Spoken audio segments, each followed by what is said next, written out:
Wyoming Territory, 1887.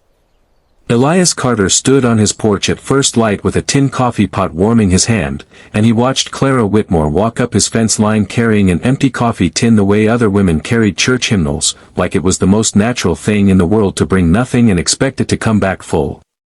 She stopped at the bottom step. She held the tin up a little, as if the gesture explained itself. He looked at the tin. Then at her. Then back at the tin. "Morning," she said. "I only need a little." He had heard that sentence more times in the last 2 months than he cared to count, and every time it came out of her mouth a shade quieter than the time before, as though she were apologizing for something bigger than coffee. Buck, his old ranch dog, lifted his head off the porch boards and thumped his tail twice against the wood, already certain of how this visit would go. Elias set the pot down. He crossed his arms and let the corner of his mouth pull up, the way it did when he decided to say something he'd been chewing on for a while. "Keep borrowing my coffee," he said, "and folks will think you want me." He expected her to laugh. She usually laughed at his jokes, even the poor ones, because laughing was easier than answering. This time she didn't. She looked at him for 3 long seconds, her eyes dropping to the tin in her hands, and when she spoke her voice had gone soft in a way he'd never heard from her. "I don't drink coffee," she said. The smile went out of his face slow, the way a lamp burns down instead of blowing out. Because if she didn't drink coffee, then every visit for the last 2 months meant something he hadn't let himself consider. Every empty tin. Every excuse. Every time she'd lingered on his porch a few minutes longer than the errand required. He didn't say anything right away. Neither did she. Buck stood, walked down the steps, and pressed his graying muzzle against her skirt, entirely unbothered by the silence that had settled over the 2 people who owned him. To understand how they got to that porch, you have to go back to the spring, to the week Clara Whitmore's wagon first came rattling down the road that ran along Elias Carter's north pasture, loaded with everything a woman could fit into one wagon and a determination that wouldn't fit into any wagon at all. Elias had lived alone on his 160 acres for 11 years, ever since the fever took his young wife, Sarah, in their second winter together. He didn't talk about her much. Folks in Red Creek had learned not to ask. He ran his cattle, mended his own fences, cooked his own meals badly, and told himself, whenever the question surfaced, that a quiet life was a fine life. Nobody argued with him about it, mostly because nobody had reason to. He paid his debts, helped his neighbors when the weather turned hard, and kept to himself the rest of the time. He rose before the sun most mornings out of habit rather than necessity, made coffee strong enough to stand a spoon in, and ate his breakfast across from an empty chair he'd stopped noticing was empty sometime around year 4. Buck slept by the stove those mornings, an old and steady presence that asked nothing of him beyond a scratch behind the ears and a share of whatever was on his plate. It was, by most measures, a peaceful life. Elias had simply stopped asking himself whether peaceful and whole were the same thing. His younger brother Ben worked the ranch alongside him 3 days a week, riding over from his own small spread with more opinions than Elias had ever asked for. "You're gonna turn into an old boot," Ben told him one morning, watching Elias eat breakfast alone at a table built for 4. Dried out and forgotten in a corner. "Boots are useful," Elias said. "Can't say the same for most conversation." Ben laughed and let it go, because that was usually how those talks ended. Elias had built a wall around the subject of his own loneliness brick by brick for over a decade, and he'd gotten skilled at changing the topic before anyone got close enough to see over it. Clara Whitmore arrived in Red Creek that April with a small inheritance from her late husband's estate, a homestead claim half a mile past Elias's property line, and a promise she'd made to herself the day she buried Thomas Bennett Whitmore back in Ohio. She would not be the kind of widow who leaned on a man to survive. She had watched too many well-meaning relatives suggest, gently and then not so gently, that a young widow ought to remarry quickly rather than attempt something as foolish as running a homestead alone. She'd smiled at every one of those suggestions and come west anyway. The land she'd bought was good, but raw. The cabin needed patching. The well needed clearing. And in her first 2 weeks, Clara discovered the truth that every homesteader eventually discovers. A household run entirely alone had a habit of running short on exactly the small, ordinary things it needed most. Elias's ranch sat close enough to make walking there considerably more sensible than a full day's ride into Red Creek to replace whatever she'd miscalculated. Buck met her before Elias did. She'd lost her way trying to find the shortest path into town during her second week, and it was Buck who trotted out to the fence line first, tail working, entirely unbothered by a stranger the way he was generally bothered by most people who wandered near Elias's land. "Friendly fellow," Clara said, crouching to scratch behind his ears.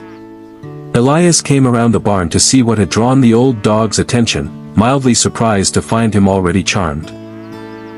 "Doesn't take to strangers, usually," he said. "Maybe I don't strike him as one," Clara answered, and rode on toward town before Elias could think of a reply worth giving. By her third visit to borrow something, Buck had stopped waiting to be introduced at all. He met her wagon at the gate before she'd climbed down from it, a small betrayal Elias noted with some private amusement, considerably faster loyalty than his dog usually managed for anyone. That same week, Clara asked him something that had nothing to do with coffee.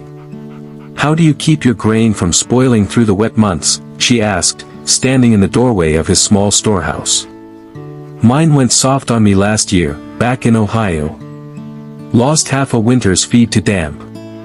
Elias showed her the raised wooden platform his own grain sat on, a foot clear of the dirt floor, and the burlap sacking he kept loosely stacked instead of packed tight against the walls. "Air needs to move through it," he told her. "Pack it too close and it sweats. Keep it off the ground and away from the walls, and it'll see you through most winters." Clara listened the way she listened to everything, carefully, filing it away rather than nodding it off the way some folks did. She built her own storage platform within the week, and when her feed lasted the whole winter without a trace of mold, she never told him how much that small piece of advice had mattered. She didn't need to. He noticed the dry, sweet smell of good grain the next time he stood in her storehouse, and he understood exactly what it meant. The borrowing became a habit neither of them named out loud. She came for a hammer one week, insisting hers wasn't sturdy enough for the fence repairs she had planned, though Elias noticed a perfectly serviceable hammer strapped to her own saddle. "That one looks fine from here," he said. "Then your eyesight is better than mine," Clara said, entirely unbothered, and borrowed his instead. Flour came the week after, when hers ran low faster than she'd planned for. A length of rope came the week after that, for a gate hinge she swore was failing, though the hinge looked sound enough when Elias walked past it later that same month. And coffee came with a regularity that outpaced any single household's need for it, appearing in her requests nearly every week regardless of how much she'd already borrowed. Elias noticed. He kept a quiet, private count in his head without meaning to, and found himself restocking his own coffee more than once specifically so he'd have enough on hand for her next visit, even though he took his own coffee black and had no real need to keep extra.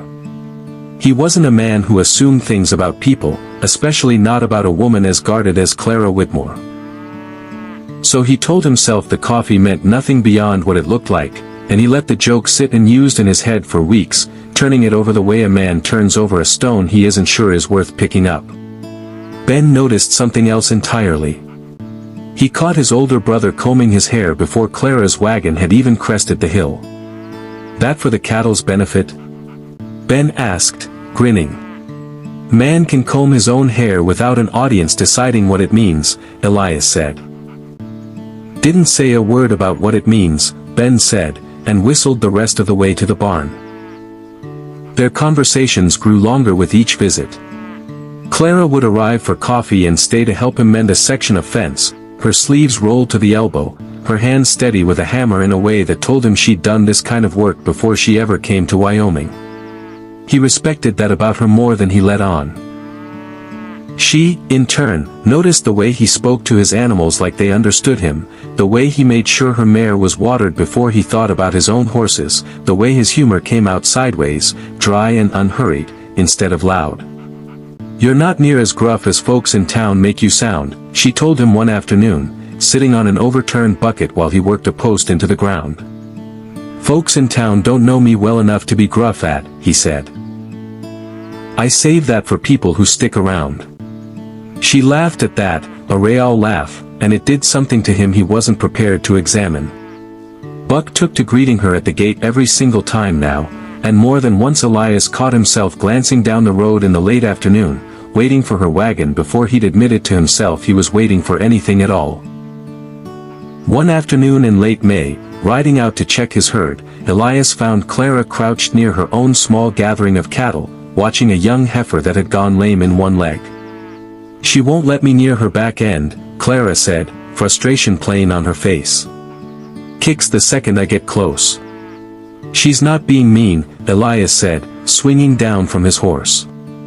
"She's scared, and scared animals protect whatever hurts. Come at her slow, from the side she can see you, and let her hear your voice before your hands ever touch her." He showed her how to approach at an angle instead of straight on, how to keep his movements unhurried, how a low, steady voice did more to calm a frightened animal than any amount of rope or force ever could. The heifer settled within minutes, and Clara ran her palm along its flank, quietly amazed at how simple the trick had been once someone bothered to teach her. "Where'd you learn that?" she asked. "Same place you'll learn it," he said. "Getting kicked a few times until you finally listen to the animal instead of fighting it."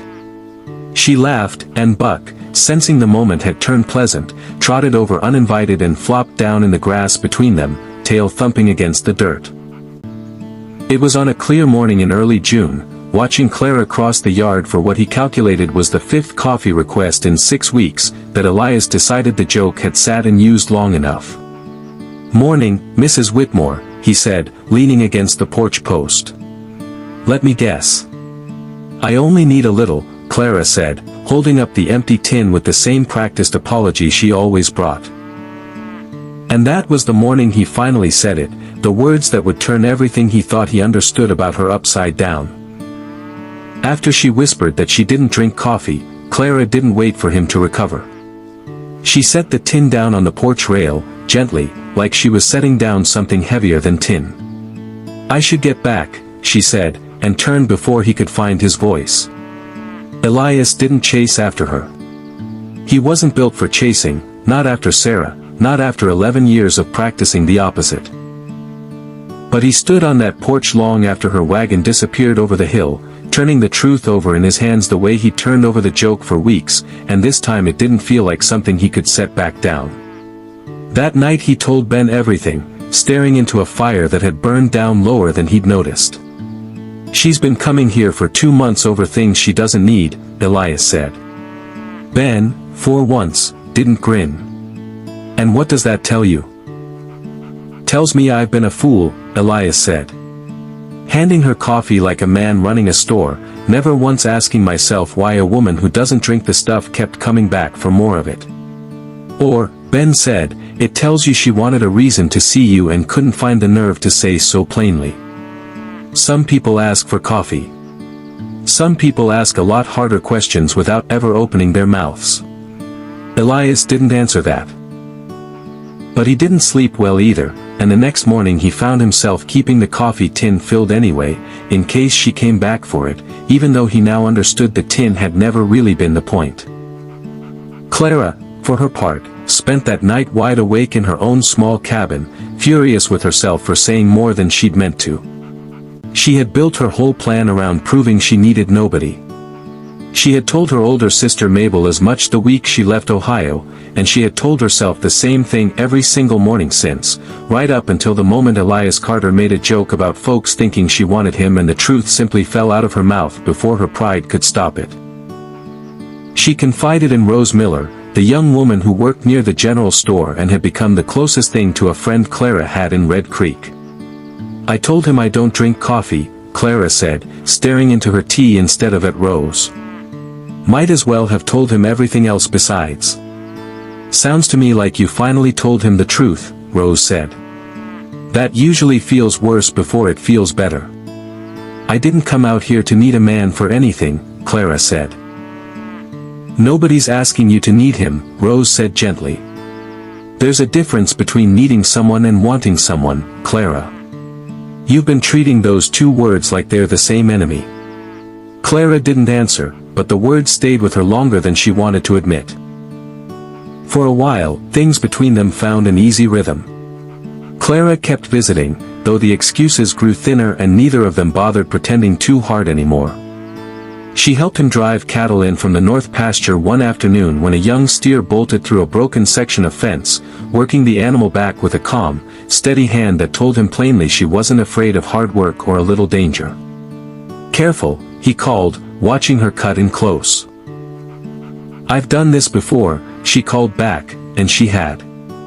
She'd worked cattle on her father's land as a girl, long before Ohio, long before Thomas, and it showed in the confident way she moved. Afterward, catching their breath by the mended fence, Elias found himself saying things he hadn't planned to say. I stopped expecting company a long time ago, he told her. Didn't think I minded it. And now? Clara asked. Now I notice when your wagon's late, he admitted, and the honesty surprised them both. Clara looked at him a long moment, something softening in her face that she usually kept guarded. I notice how you take your coffee, she said. Black, no sugar, same cup every morning. Funny thing to memorize about a man's habits if I don't even drink the stuff.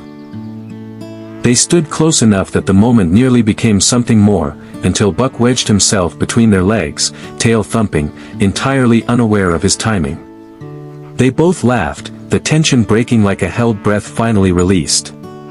That dog has a talent for ruining a moment, Elias muttered, scratching Buck's ears despite himself. Or a talent for saving one, Clara said, still smiling. Depends who you ask. Ask me tomorrow, Elias said, and I might have a different answer. She left that evening with color still high in her cheeks, and Elias stood at his gate long after her wagon disappeared, a warmth settling over him that he hadn't let himself feel since the winter Sarah died. For a little while it felt like nothing in Red Creek could touch what was growing between them. A few days later, a sudden storm caught Clara in town while she was buying supplies, hard rain turning the road home into a slow, muddy crawl. Elias met her halfway, having ridden out the moment the sky turned, and together they got her wagon and her goods back to her homestead before the worst of it hit. She showed him, without being asked, how she'd already covered her woodpile and staked her young garden rows against wind before ever leaving that morning. You planned for this before the clouds even rolled in, Elias said, genuinely impressed. A homestead teaches you to read weather faster than any almanac does, Clara said. You wait for the sky to tell you it's raining, you're already too late to matter. He filed that away the same careful way she filed away everything he taught her, and neither one of them noticed yet how much they'd started learning from each other instead of merely tolerating each other's company. It was on one of their trips into Red Creek together, walking side by side past the general store, that the ground beneath their quiet happiness first began to shift. Samuel Reed watched them from behind his counter, the way he watched most everyone who came through his door, and mentioned to a customer, lightly, that Elias Carter's coffee order had tripled since a certain widow moved in down the road. It wasn't cruelty that moved his tongue. It was simple observation, the kind small-town shopkeepers make without weighing the cost of it, and it traveled through Red Creek considerably faster than either Elias or Clara ever could have. Clara heard the first version of it herself, standing just outside the store while two women discussed her without knowing she stood close enough to listen. Struggling out there alone, from what I hear, one of them said. Wouldn't surprise me if she's counting on Carter to see her through the winter. He's a kind man, the other replied. Kind enough to be taken advantage of, if a woman played it patient.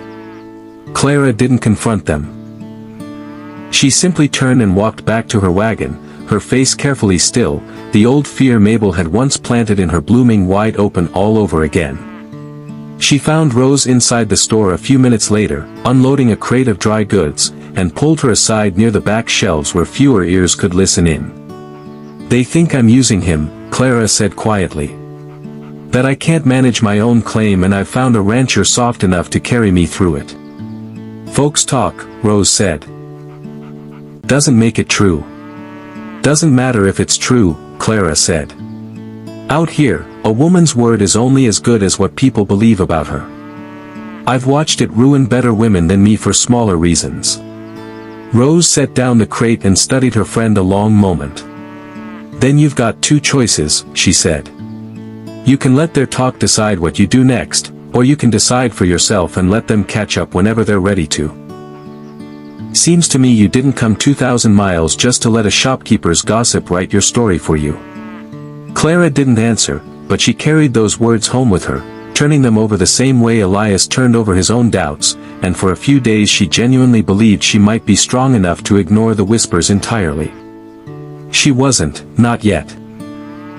The next time Elias rode over to check on her fence line, Clara met him at the gate with the same guarded distance she'd shown the day the rumors first reached her, and this time she didn't bother explaining why. They were wrong about that peace lasting. By the time the gossip reached Clara's older sister Mabel, the story had grown teeth. They're saying you've attached yourself to that rancher because your claim's failing, Mabel said, arriving unannounced at Clara's cabin with worry etched deep into her face. They're saying the man feels obligated to marry you so folks stop talking. That isn't true, Clara said, feeling her stomach drop. I know it isn't, Mabel said. But you know how this territory works. A woman's reputation is the only thing she truly owns out here, Clara. Once it's spent, it doesn't come back. Clara said nothing, but the fear Mabel planted took root fast and deep.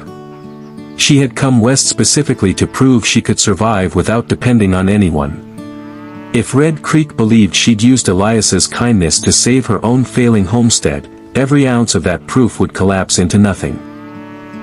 Worse, if people believed Elias only courted her out of pity or obligation, she would have cost a good man his own standing in the only community either of them had. She stopped visiting his ranch. She sent back what little she'd borrowed, wrapped neatly, without a note. Elias didn't understand what had changed. He only knew that a week passed, then two, without her wagon on the road, without Buck racing to the gate, without the small ordinary noise of her voice in his kitchen. He asked around carefully, the way a proud man asks around when he doesn't want anyone to know how much the answer matters to him, and it was Ben who finally told him what Red Creek had been saying. They're calling her a woman who latched onto you for survival, Ben said. Calling you a fool for letting her. Elias felt something harden in his chest that had nothing to do with anger at Clara and everything to do with anger at a town that had taken something honest and turned it into gossip. She's not using anybody, Elias said. She's about the most capable person I've ever met. I know that, Ben said. Question is whether she believes you know it.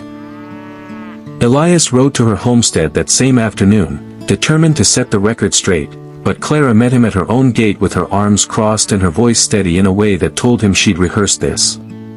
You should stop coming around, she said.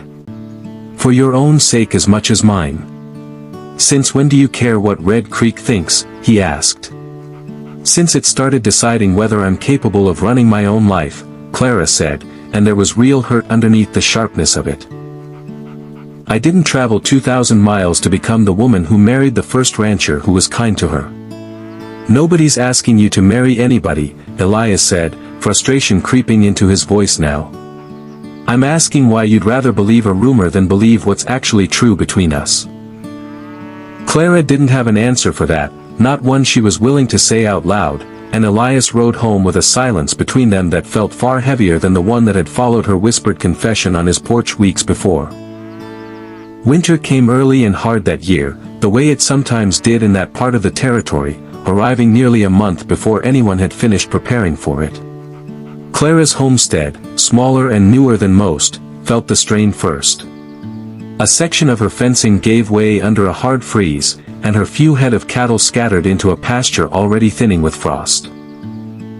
Elias noticed the trouble while riding the boundary between their properties, checking his own fence line the way he did every morning during a hard freeze. He saw her animals loose, saw her working alone in weather no single person should work alone in, and he didn't hesitate before riding over. I don't need rescuing, Clara said the moment he swung down from his horse, pride flaring even through the exhaustion on her face. "Didn't say you did," Elias said. "Said I'm here to help fix a fence, same as any neighbor would." She wanted to argue further, but the wind cut through her coat and the cattle were still scattering, and stubbornness had never once fixed a broken fence by itself. She nodded, sharp and quick, and they worked side by side through the freezing afternoon, driving the cattle back, resetting posts with hands too cold to feel the wood properly. They had barely finished when a lantern, knocked loose by a startled horse inside Clara's barn, caught a pile of loose hay near the stalls. Flame climbed fast in the dry winter air, and within minutes smoke was pouring out through the loft door. "The animals!" Clara shouted, already running. Elias followed, and for the next several minutes neither of them thought about gossip, or pride, or reputation. They thought about getting frightened horses out of a burning structure without either of them getting trampled or burned in the process. "Don't chase them," Elias called over the roar of the flames, remembering the lesson he'd taught her weeks before with the lame heifer. "They'll run from noise and panic straight into worse danger. Move slow, keep low, and let them see the open door before they smell the smoke behind them." Clara nodded and forced her own racing heartbeat into something steadier, moving through the smoke with deliberate, unhurried steps despite every instinct screaming at her to run. It worked. One by one, the horses found the open stall doors and bolted into the safety of the yard instead of deeper into the burning structure. With the animals clear, they turned to the fire itself. Elias kept well back from the loft, refusing to climb into a structure with flame already eating at the beams above, no matter how much hay remained inside. "Leave the loft," he told her firmly, when she moved toward the ladder. "A burning barn can drop a beam without a sound of warning. Nothing up there is worth your life." They fought the fire from the ground instead, beating back the flames along the stall walls with wet grain sacks, hauling bucket after bucket from the well before the blaze could climb any further. The gap Elias had always kept between his own hay stores and his lanterns, a habit he'd followed without ever explaining it to her, was the same principle that finally let them contain the damage to a single corner of the barn instead of losing the whole structure. By the time the flames finally died, both of them stood coated in soot and exhaustion, staring at scorched but standing walls that had nearly cost them everything. And then the snow came. It came fast and thick, the kind of storm that closed roads within an hour and buried fence lines within 2. Neither of them could safely ride back to Elias's ranch, not with visibility dropping and the temperature falling hard behind it. They banked the fire in Clara's small hearth, checked the animals one final time, and settled into an uneasy quiet inside her cabin while the wind howled outside. It was there, wrapped in blankets with the fire the only light in the room, that the truth neither of them had said plainly finally came out. "I pulled away because I was scared," Clara admitted, staring into the flames rather than at him. "Not of you. Of what it would mean if I loved you and the whole town turned out to be right about why I came here. Nobody in Red Creek gets to decide what's true between us," Elias said. "I know that now," Clara said. "I think some part of me always knew it. I was just more afraid of losing myself than I was of losing you, and that isn't fair to either one of us." Elias was quiet a long moment, the kind of quiet that used to be comfortable to him and now felt like something he wanted to fill. "I've spent 11 years telling myself silence was enough," he said finally. "Telling myself a ranch and a dog and an empty chair across the table was a whole life, because it hurt less than wanting something I might lose again. I let that fear run longer than it should have. And now?" Clara asked, echoing the question she'd asked him once before. "Now I know I never cared whether you needed my coffee," he said. "I cared that you kept finding reasons to walk through my gate." Clara finally smiled, the first easy smile he'd seen from her in weeks. "It was never about the coffee," she admitted. "I just didn't know how to ask for what I actually wanted, so I asked for something smaller instead." The fire cracked low in the hearth, and the storm outside kept howling, and for the first time either of them stopped guarding the truth they'd been circling for months. What passed between them that night was quiet and unhurried, the kind of closeness that comes only after two stubborn people finally stop protecting themselves from each other, and by morning neither one of them woke up wondering what the coffee tin had really meant. The storm broke by midday. Elias rode back toward his own ranch only after he was certain her animals were secure and her fences would hold, and he returned that same afternoon carrying the old coffee tin she'd once returned to him wrapped in silence. Clara smiled the moment she saw it in his hands. "You don't have to borrow anything from me anymore," he told her, setting it on her table. "Not coffee, not flour, not excuses." "Then what am I supposed to do?" Clara asked, "when I want to see you?" "Come home," Elias said. It wasn't a fancy proposal. It didn't need to be. Clara understood exactly what he meant by it, and she said yes before he'd even finished getting the words fully out. Word of the fire, and of how the two of them had fought it together without either one waiting to be rescued, moved through Red Creek almost as fast as the original gossip had. Samuel Reed, feeling the particular guilt that comes from watching an idle comment grow into something unkind, made a point of setting the story straight to every customer who came through his door. "Wasn't fair of me to speculate," he told Clara plainly, the next time she came into the store. "A man in my position ought to know better than to let his tongue run ahead of his facts." Clara accepted the apology with more grace than he probably deserved, mostly because she understood, better than most, how easily a small comment could grow into a story nobody meant to tell. Mabel visited again soon after, this time with an apology instead of a warning, watching her sister run her own homestead with the same fierce competence she'd always had, only now with somebody standing beside her instead of behind her. "I only ever worried because I love you," Mabel admitted, standing in the doorway of Clara's cabin. "I know that," Clara said. "But loving somebody, Elias included, was never proof that I couldn't manage on my own. It just meant I didn't have to prove it quite so hard." Rose, hearing the news over tea a week later, only smiled into her cup. "Told you there was a difference," she said, "between needing and wanting." "You did," Clara admitted. "I should have listened sooner." Ben, for his part, never let Elias forget how long it took him to admit what everyone else had already guessed. He took to greeting Clara at the gate himself now, loud enough for his brother to hear from the barn, "Mrs. Carter's here, and she's brought her own coffee this time, so don't go getting any ideas about hiding yours." "Ben," Elias called back, without much heat in it, "go find something useful to do." "Already doing it," Ben said. "Reminding you how close you came to spending the rest of your life talking to a dog." Buck, hearing his name, thumped his tail against the porch boards, entirely satisfied with how things had turned out.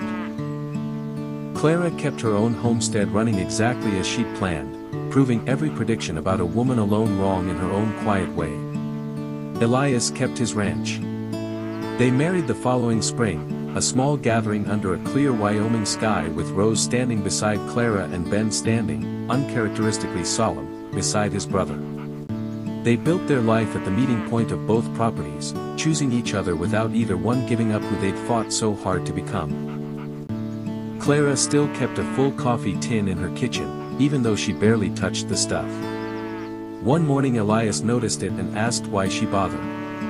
"Just in case," she said, smiling, "I need an excuse to see you." He laughed, easy and unguarded, finally done protecting himself from being happy, and pulled her close enough that neither of them needed an excuse at all. That winter had taught them both something worth more than the moral of any story told around a fire. Independence was never about refusing every hand offered to you. It was about being strong enough to stand alone when you had to, and wise enough to let somebody stand beside you when you didn't have to anymore. A capable woman losing nothing by accepting help, and a guarded man losing nothing by admitting he wanted company, were not contradictions. They were simply two people finally telling the truth. Years later, when their own children asked why there was always a full tin of coffee in the kitchen even though neither parent much cared for the stuff, Clara would only smile and glance at Elias across the table, and he would smile right back, because some jokes are worth keeping long after everyone in on them has stopped needing an excuse. Subscribe to see how this unfolds, and comment where you're watching from. I would love to say hello to you, just to know how far our story is going.